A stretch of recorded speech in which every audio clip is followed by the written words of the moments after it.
Hello and welcome to Southeastern 16 presented by FanDuel. We are here to preview Kentucky's trip to Vanderbilt, 2:30 Central on ESPN. Vanderbilt a 9.5-point favorite with a 53.5-point over-under at FanDuel. As we're doing this, before we get there, reminder, we are brought to you by our friends at Game Time Sidekicks, which makes these lovely tumblers you see Jay Greason and I with here. Game Time Sidekicks makes all kinds of stuff.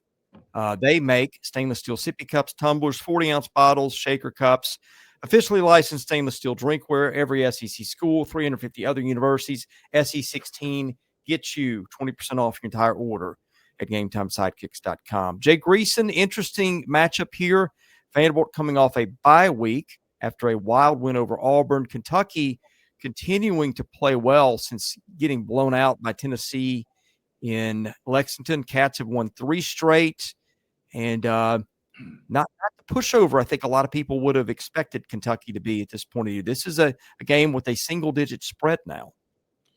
Single-digit spread, which I think is rather kind of telling, Chris, in the sense of, and I don't think analytics break this down, but I think some of the guys setting point spreads have real concerns. Is Vandy ready for its primetime moment? Because Vanderbilt still is going to be in one of those positions for Clark Lee and the AD to be politicking for a playoff spot if they finish 10-2. And yes, they had a bye week. Huge that this game's in Nashville, not in Lexington, in my opinion. And the conversation is real about, are you ready for your close-up? Because that's what this is. Yeah. We'll get to Vandy in a minute. Let's talk Kentucky. Total offense, last 5 games for the Cats, 395 against Texas, 476 against Tennessee, 240 against Auburn, 401 against Florida, 468 against Tennessee Tech. Defensively, kind of a pattern here too. 179 against Texas, 504 against Tennessee, 241 against Auburn, 247 against Florida, 264 against Tennessee Tech. Now, look, I know those are some teams that are flawed on different sides of the ball, but hey, kind of impressed with the fact that the Texas had that Kentucky game, couldn't pull it off, or Kentucky had the Texas game, couldn't pull it off, got its doors blown out kind of by Tennessee, and it has come out winning 3 straight and getting better. Now, the Cats do turn the ball over a little bit, so that's something to watch. But I think I don't know that Kentucky blows your socks off on either side of the ball, but just the solid play both ways. And a two-headed running game is something that's kind of caught my eye too, with McGowan leading the way. They've got a better balance over the last month. There's no denying that. I can't help but wonder if Stoops had pushed his chips in on Cutter Boley from the start. Yeah. How we're not talking about Kentucky fighting for bowl eligibility. We're talking about Kentucky looking about potentially being a Florida Bowl team. And look, Tennessee was going to be a tall order, and especially the way Tennessee plays in that series. Georgia was going to be a tall order. They played their guts out against Texas. Texas is more talented. I'm not saying this was a playoff team on the cusp, but I am saying this is at least a team, and you're in the minority in this league when you are coming to the finish line and you feel good about who your QB1 is next year. Yeah. Whether you're talking portal, whether you're talking about draft eligibility, whether you're talking about failures on what we've seen this fall. But Cutter Boley has become the QB1 of this program now. I think for Vanderbilt, a week off, it'd be interesting to see how the Commodores do. Vanderbilt trying to finish undefeated at home for the first time since I don't even know when. But an issue for Vanderbilt lately has been the defense, okay? Starting with Utah State game, yards they've given up. 392, 486, 325, 376, 428, and 563 to Auburn. But it gets a little bit worse too. Vanderbilt was at least forcing some turnovers early in the year. It has not forced one in 3 of its last 4 games. Now, Kentucky has been a bit of a turnover machine at times. Like even in that Florida game that they won, 4 turnovers for Cutter Boley in Kentucky. I'm interested to see if Vanderbilt, with a little rest and maybe time to recenter, Clark Lee is, of course, the defensive coach, was the defensive coordinator at Notre Dame, how much that helps Vanderbilt, and if Vanderbilt can force Kentucky into some mistakes, which, again, under Boley, it's been prone to do, and capitalize there. I'll counter that with this. How many times have we seen an emotional big win and Vandy rallying and not leading at any point in regulation and beating Auburn was every bit that on the emotional Richter scale? They've now had 2 weeks of everybody on campus talking about, can Vandy get in the playoff?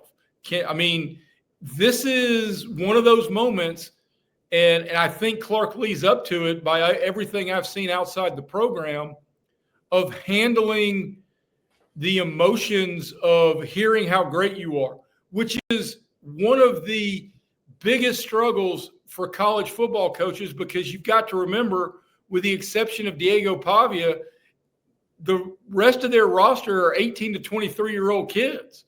So handling your emotions, even with that extra week off, with everybody on campus talking about, could we make the playoff? Could we make the playoff? Well, you got to go handle this on Saturday against a team you are better than. But I think something you touched on in the opening, you put these resumes side by side, and one team playing for bowl eligibility, another team playing for a playoff spot, and the playoff team potentially is at home, I would think this would be a lot bigger number than 9.5. Well, we haven't talked about probably the headliner in this matchup yet. That's Diego Pavia and Vanderbilt's offense. Vanderbilt's just been an offensive machine this year. 7.2 yards a play. That leads the league. Vanderbilt started to turn it over a little bit, at least one in its last 3 games. That's something it wasn't doing earlier in the year. They've been great running the ball, 6.2 on true rushing plays adjusted for sacks. I think that leads the league, and 8.2 on passing plays. Again, or that one adjusted for sacks too. 11 yards per passing play against Auburn, which is just incredible. Vanderbilt's ability to just throw the kitchen sink at you and keep you off balance may be unparalleled by anybody in this conference, but you are facing Mark Stoops, who is a defensive, very well regarded for his defenses. And again, a team that's getting better there. And all of that is true. I don't know how much the balance argument really works at Vandy, because it's all in one dude's lap, and it's Diego Pavia. I mean, he makes them balanced because of his myriad of ways to beat you. I mean, you blitz him, he checks down. You don't blitz him and you cover everybody, he runs for 14. You drop 8 and put a spy on him, and there's Eli Stowers for 15 yards on the sideline. I mean, he's making every right play and puts Vandy offensively in a place where there's a real conversation to be had that they're best, even under a Clark Lee team. Vandy's best defensive player is Diego Pavia, because he stresses your offense, because you're going to have to – you can't wait around. Kentucky can't win this game the way it went to Auburn and won, because Diego's going to get more than 3, and he's going to make you find ways that you're going to have to get to 17, 18, 24 points to be in this thing at the end. All right, let's get to picks and why. We'll do over-under after that. We'll start with you. Tell me what you're thinking here. I don't have a good feel on really how Vanderbilt's going to have the moment. I do have a good feel that Vanderbilt's going to win the football game. If I had to bet on the number, I would probably lay it as long as it's under 10. And that's even knowing that Kentucky played a one-score game with Texas, a one-score game against a once-beaten Ole Miss team. And they've been in a lot of games through the year, but those games were in Lexington. This game's in Nashville, and maybe the biggest accomplishment, barring if he doesn't get Vandy in the playoff, Clark Lee's biggest accomplishment is turning the West End into a true home field advantage. And so I will take Vandy not only to win, but to cover the 9.5 because they're at home and because Diego roams the sidelines in black and gold. Yeah, give me Vanderbilt. I think the bye week will help them. I mean, that was a brutally tough stretch of games. I mean, you got some physical teams in there: LSU, Missouri, Texas when it wants to be, and Auburn. And Kentucky, meantime, has played what? This will be 5-6 weeks in a row. I think it's 6. So I think Vanderbilt being fresher, playing at home is going to help. And look, when in doubt, go with Diego Pavia to win the game, which is what I'm going to take here. All right, what's your opinion on the over-under 53.5, which I feel like Vanderbilt's covered a lot of times this year? Kentucky, I think, might have too recently. But before I get your opinion on that, reminder, we're brought to you by the Yearly Company, Nashville-based fine jewelry brand built on tradition, designed for meeting, each piece handcrafted from solid 14-karat gold, natural gemstones, made to measure for a perfect fit, backed by a lifetime guarantee, because every Yearly Company bangle is custom sized. Knowing your size is the most important first step before ordering. That's where the sizing kit comes in. Code SE16KIT takes 100% off your sizing kit at checkout. Also brought to you by Rockform, the world's strongest magnetic phone case, extreme protection, super strong magnets, Rock Lock secure mounting, SEC 25. Get you 25% off your whole order. Get the vent clip and the phone case, and thank me for that later. All right, Jay Greason, what are you thinking on the over, under, and why? I'm going over primarily because Vanderbilt at home.